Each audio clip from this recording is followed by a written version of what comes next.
Hi guys, welcome back to our channel. Pag-uusapan naman natin muli si Daniel Padilla. Napag-usapan nga natin sa ating previous video na hot topic nga ngayon ang Katniel dahil sa kumakalat na chismis na hiwalay na daw sila. Meron pang chismis na ang dahilan daw ng hiwalayan ay si Andrea Brillantes. Madami naman din naniwala dito at nakatanggap nga ng hate si OJ Diaz dahil siya ang nagsimula sa chismis na ito. Pinanindigan din ni Christy Ferman na hiwalay na nga daw ang Katniel at galing daw ito sa bibig ng ina ni Daniel Padilla na si Carla Estrada. Itinanggi naman agad ito ni Carla Estrada. Madaming ang hates na tatanggap si Daniel sa isyu na ito at madami nagpakita ng suporta kay Catherine Bernardo dahil daw umano hindi ito ang unang beses na nag-cheat si Daniel sa kanya. Nagsalita naman ang aktor at sinabing di na daw siya affected sa mga sinasabi ng mga tao lalo na mga nonsense naman daw ito.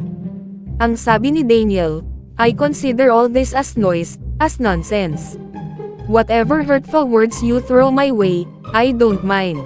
Galing lang silang lahat sa hangin. I've been like this ever since, so I'm no longer affected by negative comments." Madami pang ang Katniel fans ang kumakapit sa kanilang relasyon at hiling nga natin ay sana maayos itong problema nila kung may problema man talaga.